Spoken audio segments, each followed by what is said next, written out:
दोस्तों नमस्कार। मैं सुमन भारती। आप सभी का स्वागत है हमारे YouTube मंच भारती की बात में।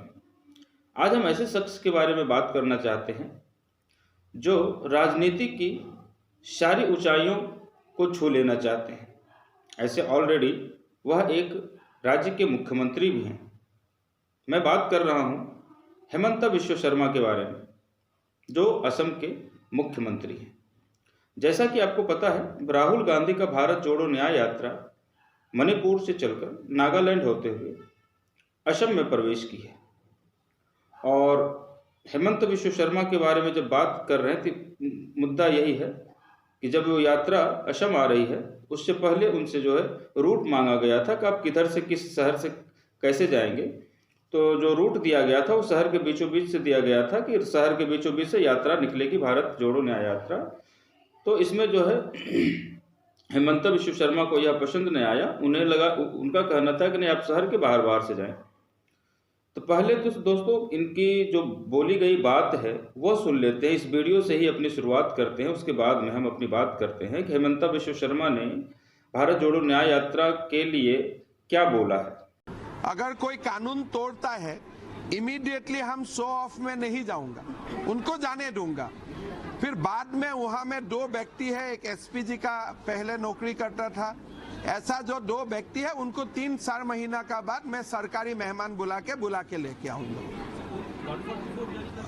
हमने बोल दिया हूं कि सिटी का अंदर से नहीं जाना है, मेडिकल कॉलेज है, नर्सिंग होम है, आप ऑल्टरनेटिव रास्ता जो भी आप मांगेगा हम आपको अनुमति दे दूंगा। लेकिन आप सिटी का अंदर से ही जाने का जेट करेगा तो मैं कोई पुलिस का व्यवस्था नहीं करूंगा। मैं वायलेशन का केस रजिस्टर कर लूंगा और बाद में 2-3 महीना सुनाव का बाद मैं अरेस्ट कर लूंगा। अभी मैं कुछ नहीं करूंगा। तो दोस्तों आपने वीडियो सुना और उनका बोलने का तरीका और ढंग भी सुना और देखा। कितना अभिमान है व्यक्ति में, कितना घमंड है इस व्यक्ति में। इन्हें यह भी नहीं पता कि कोई भी रोड शो, कोई भी यात्राएं या कोई भी रैली किस लिए किए जाते हैं। लोगों से जुड़ने के लिए किए जाते हैं, लोगों से संवाद स्थापित करने के लिए किए जाते हैं।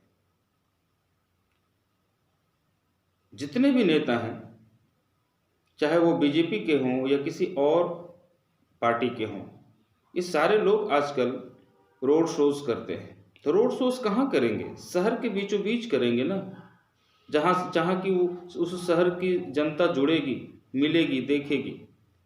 या जंगल में जाके किया जाएगा क्या?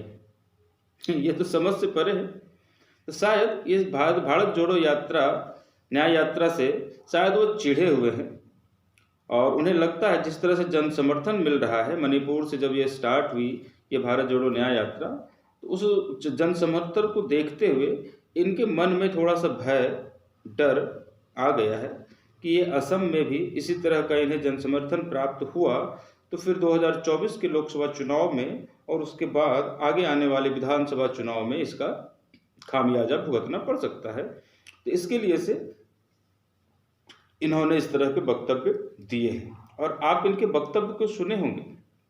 मतलब मैं केस रजिस्टर करेगा, फिर 2-3 महीने के बाद मैं इसे जेल, मतलब इसको अरेस्ट करेगा, है ना।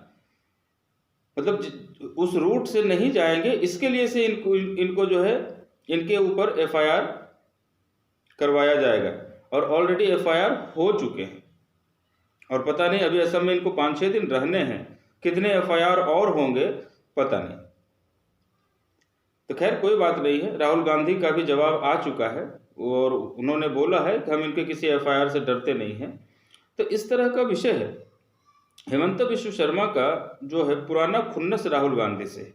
एक्चुअली हेमंत बिश्व शर्मा पहले कांग्रेस पार्टी में ही थे, लंबे वर्षों तक कांग्रेस पार्टी में ही रहे हैं वो।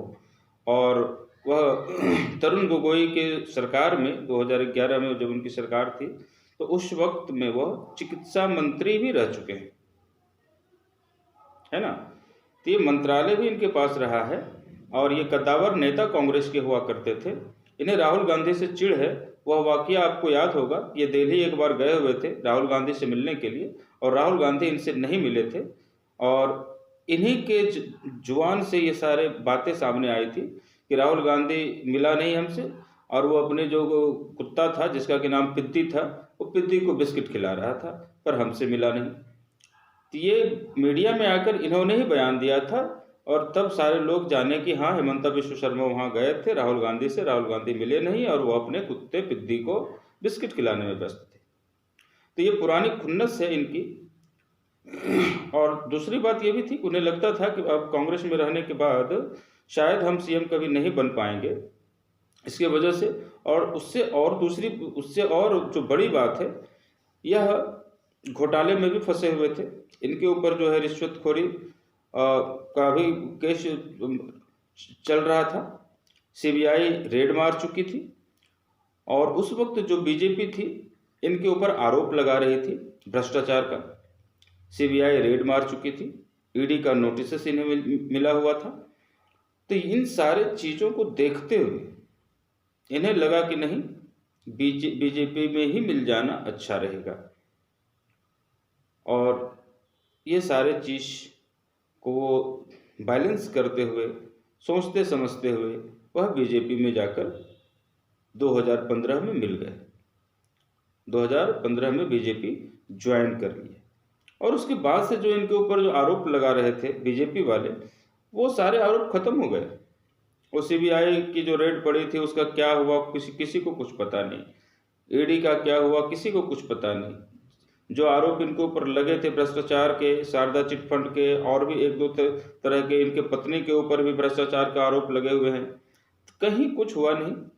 और ये बोला भी जाता है, विपक्ष की पार्टियां बोलती भी है कि आप कितने भी दाग आपकी शर्ट पे लगा हुआ हो, कितना भी भ्रष्टाचार आपने किया हो, अगर आप बीजेपी ज्वाइन कर लेते हो तो फिर सारे दाग धुल जाते हैं। मतलब वॉशिंग मशीन में डालने, इधर से भ्रष्टाचारी डालो, वॉशिंग मशीन में उधर से सदाचारी बन के निकल जाएगा। इस तरह का विपक्ष के नेता लोग बोलते हैं, और होते हुए भी वही दिखता है। खैर, अभी उस मामले में जाएंगे तो बहुत सारे नाम ऐसे हैं जो कि बोलने से बहुत लंबा वीडियो बन जाएगा। तो दोस्तों, ये जो भड़के थे हिमंता विश्व शर्मा इनके ऊपर, राहुल गांधी के ऊपर, तो राहुल गांधी उससे पहले करारा हमला कर चुके थे, और वह बोल चुके थे, यही भारत जोड़ो न्याय यात्रा के दरमियान ही जब वो असम प्रवेश कर गए थे, तो उन्होंने जो बोला कि भारत का सबसे करप्ट चीफ मिनिस्टर कोई है तो हेमंत विश्व शर्मा है। आइए पहले इसे सुन लेते हैं कि राहुल गांधी ने क्या बोला था। कि शायद हिंदुस्तान का सबसे भ्रष्ट चीफ मिनिस्टर, सबसे करप्ट चीफ मिनिस्टर असम का चीफ मिनिस्टर है।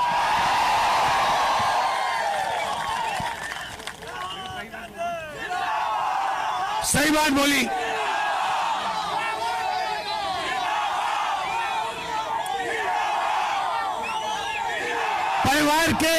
परिवार के सब मेंबर, चाहे बच्चे हो, वो स्वयं हो, उनकी बीवी हो, कोई ना कोई करप्शन में सबके सब लगे हुए एक साथ। और वो सोचते हैं, देखिए, वो सोचते हैं कि पैसे से पूरी असम की जनता को खरीदा जा सकता है, क्योंकि उनको पैसे से खरीदा जा सकता है, इसलिए वो सोचते हैं कि पूरी असम की जनता को पैसे का खरीदा जा सकता है। असम की जनता पैसे से नहीं खरीदी जा सकती। तो दोस्तों, ऐसे अगर राहुल गांधी प्रहार करेंगे मुख्यमंत्री के ऊपर जो असम के हैं, हेमंत विश्व शर्मा के ऊपर, और उससे पहले हेमंत विश्व शर्मा राहुल गांधी से खार खाए बैठे हुए थे, फिर तो हेमंत विश्व शर्मा को वही करना चाहिए जो उन्होंने किया। उन्होंने पहले ही बता दिया कि मैं कोई उनके यात्रा में पुलिस नहीं दूंगा रक्षा के लिए, बल्कि मैं वायलेशन का चार्ज दायर करूंगा, एफआईआर लिखवाऊंगा, और 2-3 महीने के बाद चुनाव के अरेस्ट कर लूंगा। तो अगर इस तरह की बात अगर उनके राज्य में जाकर राहुल गांधी बोलते हैं कि सबसे भ्रष्ट चीफ मिनिस्टर कोई है तो ये हेमंत विश्व शर्मा है, तो फिर हेमंत विश्व शर्मा को तो वही करना चाहिए जो उन्होंने किया है ना। आपको एक याद होगा केस, जिग्नेश मेवानी करके कांग्रेस के नेता हैं गुजरात में, उन्होंने कुछ ट्वीट किया था बीजेपी के संदर्भ में शायद, इन्होंने असम की पुलिस को हजारों किलोमीटर दूर गुजरात भेज दिया और उन्हें गुजरात से अरेस्ट करके लाया। ये तो इतने ताकतवर चीफ मिनिस्टर हैं और इन्हें होड़ लगी हुई है बीजेपी के जितने भी चीफ मिनिस्टर हैं उनमें सबसे आगे निकल जाने की। जैसे 5 ब्रांड मुख्यमंत्री योगी आदित्यनाथ हैं, है ना, और अभी तो शिवराज सिंह चौहान हमारे नहीं है मध्य प्रदेश में, नहीं तो शिवराज सिंह चौहान थे।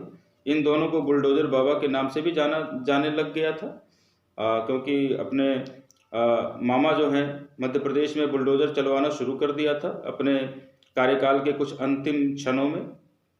तो इस तरह से इन्हें भी उसी तरह का कुछ बनने का, कुछ करने का, कर गुजरने का मतलब ये सोच रहे हैं, कुछ इस तरह से उल जुलूल बयान दे देना, है ना। तो दोस्तों, मैं जो बोलना चाह रहा था आपको समझ में आ गई होगी। हिमंता बिश्व शर्मा जो है, जो कि पहले बोल ही चुके थे, ये जो मैं रूट दिया हूँ उस रूट से अगर नहीं आते हैं तो मैं इन्हें अरेस्ट करूँगा। तो FIR ऑलरेडी हो चुकी है इनके खिलाफ, राहुल गांधी के खिलाफ, और अभी 5-6 दिन और असम में यात्रा चलेगी। तो पता नहीं और कितने FIR होंगे, और वहाँ से निकलने के बाद में बीजेपी रूल स्टेट में अभी इन्हें जाना है, ये मध्य प्रदेश और यूपी तक भी जाना है। तो फिर पता नहीं आगे अभी कितने FIR होने बाकी हैं। तो देखना है हम लोगों को कि आगे अब होता क्या है। तो मुझे इसी विषय पे आज बात करनी थी, जो हिमंता बिश्व शर्मा के द्वारा ये बयान आया और FIR जो हुआ राहुल गांधी के ऊपर, इसी विषय पे मुझे अपनी बात रखनी थी। और आज मैं अपने बातों को यहीं पे समाप्त करता हूँ और फिर किसी अन्य मुद्दे पर आपसे जुड़ता हूँ। तब तक के लिए धन्यवाद, नमस्कार।